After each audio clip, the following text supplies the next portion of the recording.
feeling just a little bit camera shy? I know that's funny. I used to never really be afraid of the camera, and now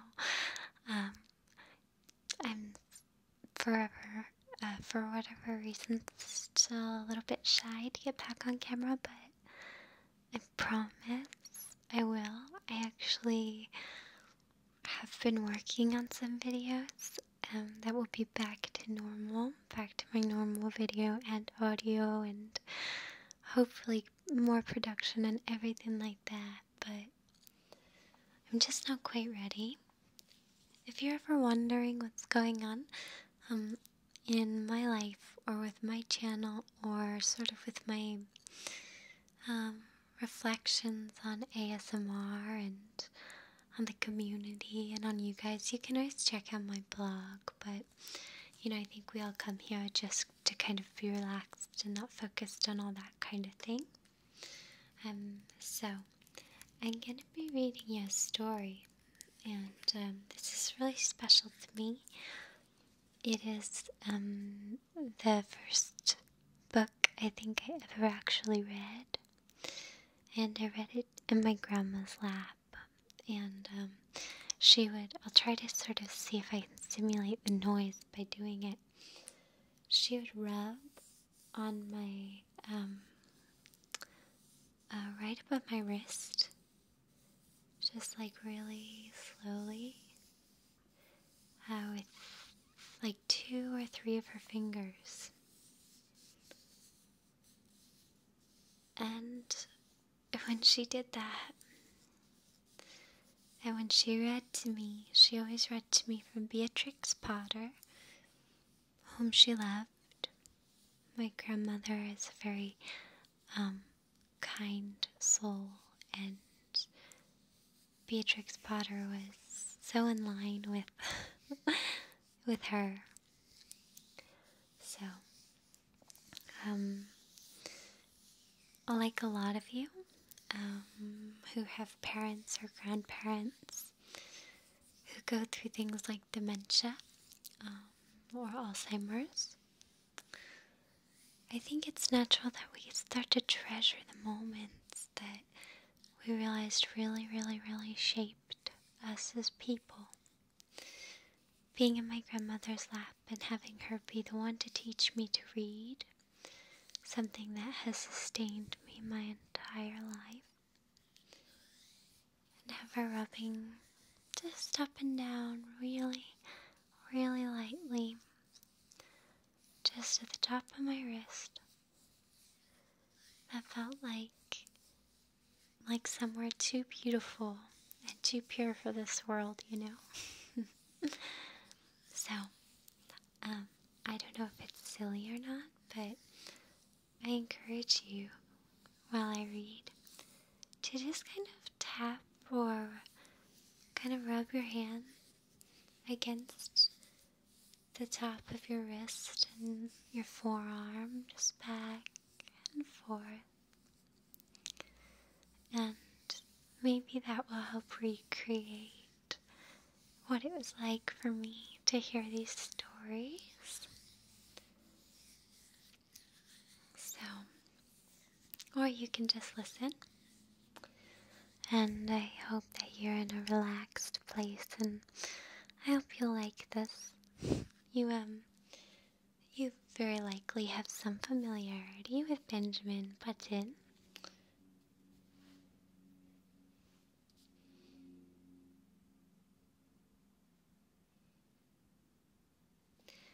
But this is the tale of Benjamin Bunny.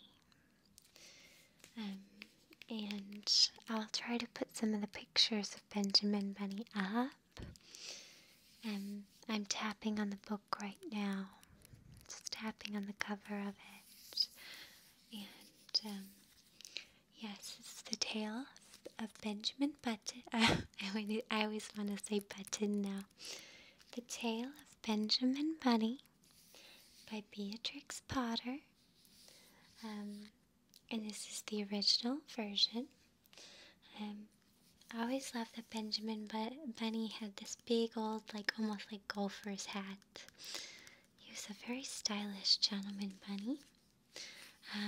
And so we're going to read it. And if you like the Peter Rabbit books or the Beatrix Potter books, I would be very happy to read more to you in the future. They mean a tremendous amount to me. Oops. It's just the book kind of cracking open. It's a little bit old. But I'd be happy to read you more Beatrix Potter. And my grandma is actually in the hospital right now, and so I don't think she quite understands what YouTube is, let alone what our community is, but she's proud of me, and I am so proud of her. She's very, very strong, and she doesn't realize it, like so many of us. So, and I'll read the little book jacket to you. How about that? Because sometimes I love a nice book jacket. And I'm just gonna leave the sounds of me, turning the pages and things like that in, because I tend to love them, and I hope it makes you feel more like I'm right there with you reading to you. So the book jacket says, when Beatrix Potter wrote and illustrated the tale of Peter Rabbit, she had little idea how popular this story and the 22 which followed it would immediately become. Each of the 23 tales has reprinted over 100 times, and in the 80 or so years since their initial publication, much of the delicate brushwork and detail has disappeared from the pictures. To remedy this, Frederick Warne has located Beatrix Potter's original artwork and photographed it to produce these wonderful new editions of her stories. Thanks to modern printing techniques, her illustrations appear just as freshly as when they were first painted, and confirm Beatrix Potter's place as the most celebrated children's artist of the century. And I always love when you open the book, because you can see other of them. You can see her whole all of her different characters reading their books. So you can see Peter Rabbit in the bottom corner. You can see Squirrel Nutkin and Two Bad Mice and the Tale of Jeremy Fisher, the Flopsy Bunnies, and Tom Kitten, who I love. I love Tom Kitten. He's a good guy. So anyway, so Benjamin Bunny. I always imagined Benjamin Bunny to be kind of the Huck Finn to Peter Rabbit, to his Tom Sawyer. I don't know why. So anyway, so we start the tale of Benjamin Bunny. And we can see Josephine Bunny, licensed to sell tea and tobacco. So Josephine, the mommy bunny, had quite a home business, and all her little baby bunnies are sitting around in their little bunny burrow. So, okay. One morning, a little rabbit sat on a bank. He pricked his ears and listened to the trit-trot of a pony. A gig was coming along the road. It was driven by Mr. McGregor, and beside him sat Mrs. McGregor in her best bonnet.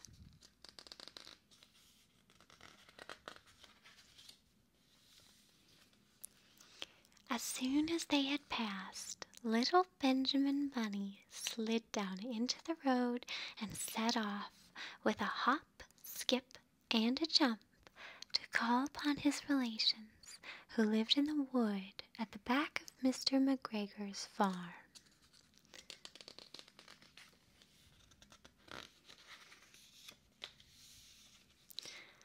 That wood was full of rabbit holes, and in the neatest, sandiest hole of all lived Benjamin's aunt and his cousins, Flopsy, Mopsy, Cottontail, and Peter. Old Mrs. Rabbit was a widow. She earned her living by knitting rabbit wool mittens and muffatees. I once bought a pair at a bazaar.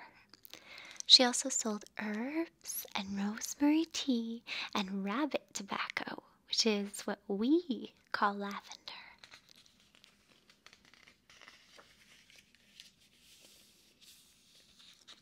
Little Benjamin did not very much want to see his aunt. He came round the back of the fir tree and nearly tumbled upon the top of his cousin Peter.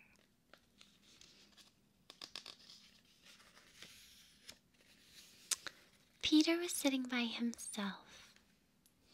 He looked poorly and was dressed in a red cotton pocket handkerchief.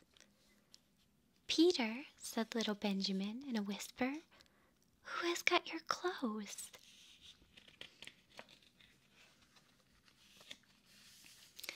Peter replied, "The Scarecrow in Mr. Gregor's garden," and described how he had been chased about the garden and had dropped his shoes and coat.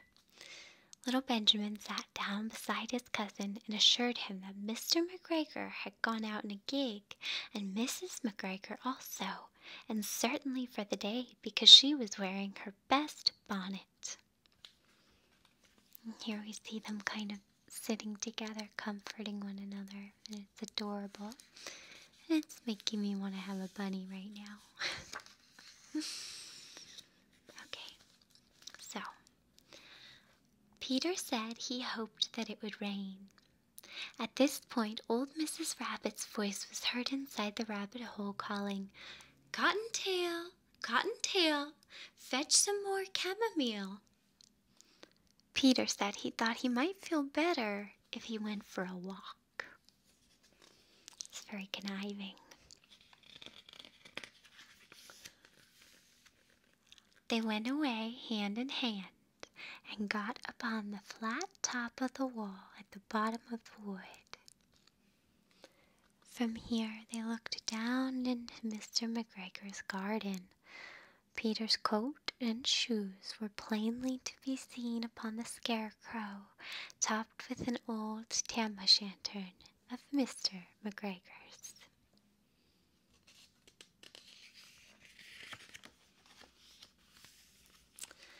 Little Benjamin said, "It spoils people's clothes to squeeze under a gate.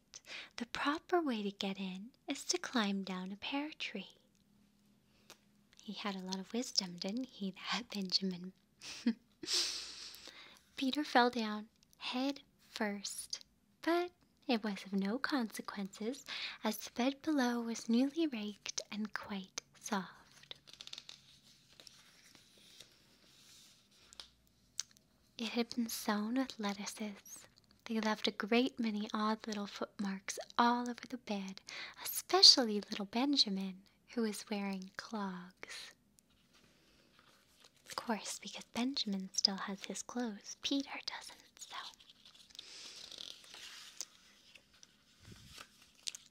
Little Benjamin said that the first thing to be done was to get back Peter's clothes, in order that they might be able to use the pocket handkerchief. They took them off the Scarecrow. There had been rain during the night, there was water in the shoes, and the coat was somewhat shrunk. Benjamin tried on the tam-o'-shanter, but it was too big for him. And I think a tam-o'-shanter is like a big golf hat almost, with a little puff on the top, and it kind of it's green and kind of falls around the head. So I think it's kind of like an old golf cap. I'm not totally sure. Then he suggested that they should fill the pocket handkerchief with onions as a little present for his aunt. Peter did not seem to be enjoying himself. He kept hearing noises.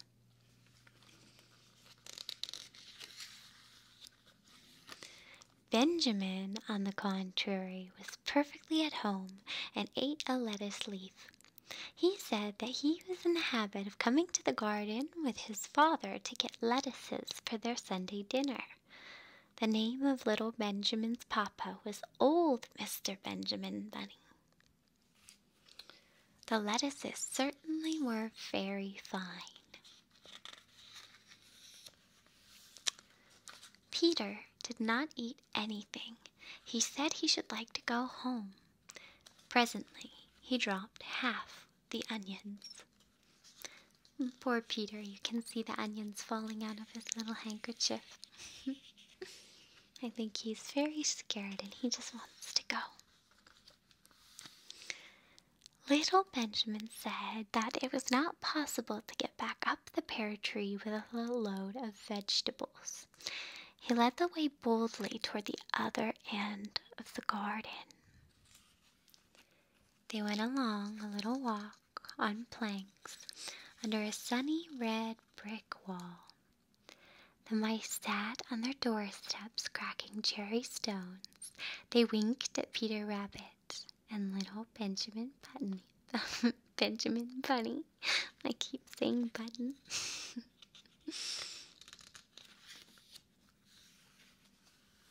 Presently, Peter let the pocket handkerchief go again. And uh-oh, all of the rest of his little veggies are falling out.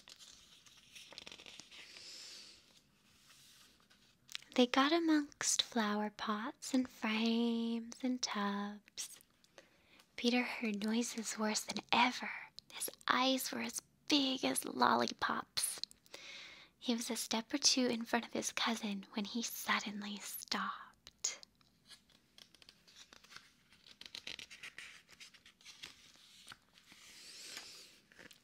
This is what those little rabbits saw around that corner. Little Benjamin took one look and then, in half a minute less than no time, he hid himself and Peter and the onions underneath a large basket. And if you could see the picture, they come around a corner to find a kitty cat laying out in the sun. So that could be very scary for two bunnies. The cat got up and stretched herself and came and sniffed at the basket. Perhaps she liked the smell of onions. Anyway, she sat down upon the top of the basket. Uh-oh. She sat there for 5 hours. That's just like a cat. Always kind of getting in the way of your plans. I cannot draw you a picture of Peter and Benjamin underneath the basket because it was quite dark and because the smell of onions was fearful. It made Peter Rabbit and little Benjamin cry.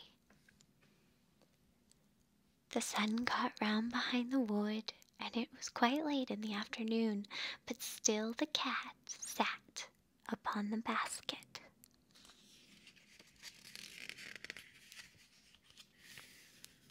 At length there was a pitter-patter, pitter-patter, and some bits of mortar fell from the wall above.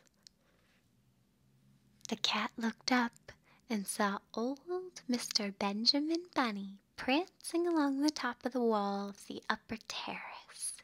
He was smoking a pipe of rabbit tobacco, which we now know as lavender, and had a little switch in his hand. He was looking for his son. He was looking for his son in very good fashion, I might add. A real gentleman. Old Mr. Bunny had no opinion whatever of cats. He took a tremendous jump off the top of the wall onto the top of the cat and cuffed it off the basket and kicked it into the greenhouse, scratching off a handful of fur. The cat was too much surprised to scratch back. And there's a nice action shot of Mr. Benjamin Bunny, old Mr. Bunny, jumping down on this unsuspecting kitty. So, when old Mr. Bunny had driven the cat into the greenhouse, he locked the door.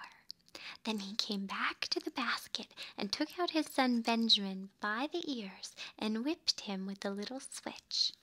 Then he took out his nephew Peter. Never fear, it's a very small little switch. I don't think it was very painful. Then he took out the handkerchief of onions and marched out of the garden.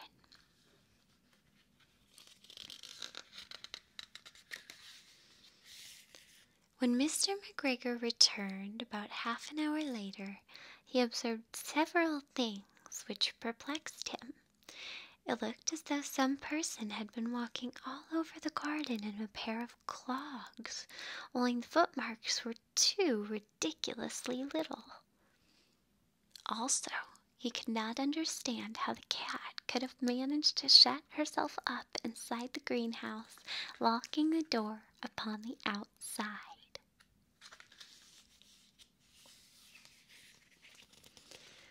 When Peter got home, his mother forgave him because she was so glad to see that he had found his shoes and coat. Cottontail and Peter folded up the pocket handkerchief, and old Mrs. Rabbit strung up the onions and hung them from the kitchen ceiling with the bunches of herbs and the rabbit tobacco. The end.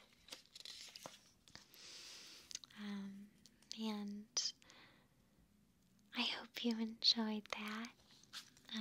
There's so many different Peter Rabbit books.